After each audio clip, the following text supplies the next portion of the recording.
حضرت نانوتوی رحمۃ اللہ علیہ، یہ واقعہ میں نے پہلے حضرت شیخ الہند کے بارے میں سنا تھا اپنے والد ماجد سے، لیکن بعد میں تحقیق ہوئی کہ حضرت نانوتوی کا واقعہ ہے کہ حضرت نانوتوی رحمۃ اللہ علیہ کو کسی نے شعر کہا اور اس میں کافر کہہ دیا، حضرت نانوتوی پر کفر کا فتویٰ لگا دیا شعر میں.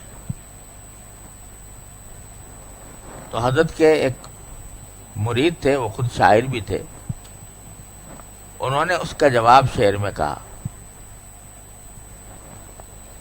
اور بڑا یعنی زبردست گونجتا ہوا جواب دیا کہ مرا کافر اگر گفتی غم نیست، چراغ کذب را نبت فروغ، مسلمانت بخانم در جوابش، دروغ را جزا باشد دروغ. وہ کہ مرا کافر اگر گفتی غم نیست، مجھے اگر تم نے کافر کہا ہے تو مجھے کوئی غم نہیں ہے. کیوں؟ اس لیے کہ چراغ کذب را نبت فروغ، جھوٹ کا چراغ زیادہ جلا نہیں کرتا. چلو یہ تو ایک. اگلے شعر میں کہا کہ مسلمانت بخانم در جوابش، تم نے مجھے کافی کہا تو اس کے جواب میں تمہیں مسلمان کہتا ہوں. کیوں؟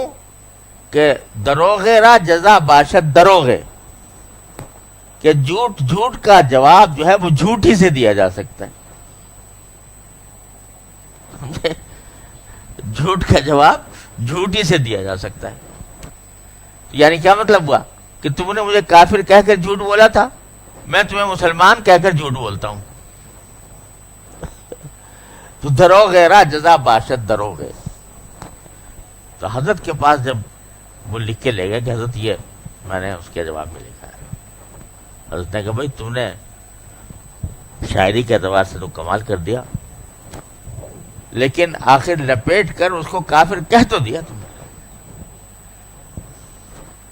کہ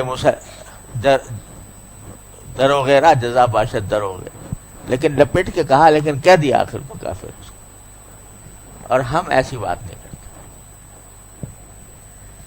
ہمارا طریقہ یہ نہیں. لہذا اس کو بدلو. اور اس کو اس طرح بدلا کہ مرا کافر اگر گفتی غم نیست، چراغ کذب را نبت فروغ، مسلمانت بخانم در جوابش، دہم شکر بجائے تلخ دوگے.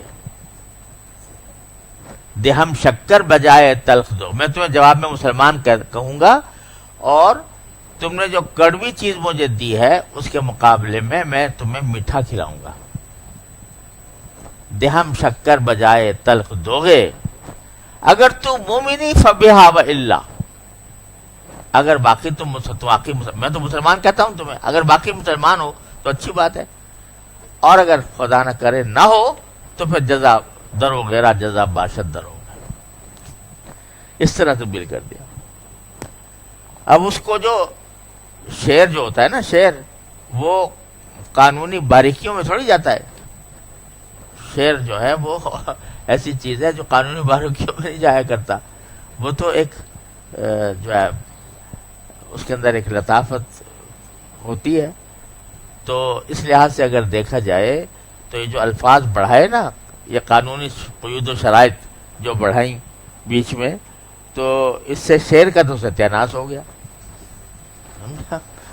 لیکن چونکہ شعر میں بھی کسی کو، شاعری میں بھی کسی کا غلط بات کہنا گوارا نہیں تھا، اس لیے اس شاعری کے بگاڑ کو گوارا کر لیا، لیکن حقیقت کو کہنا کہ سے باز نہیں آیا.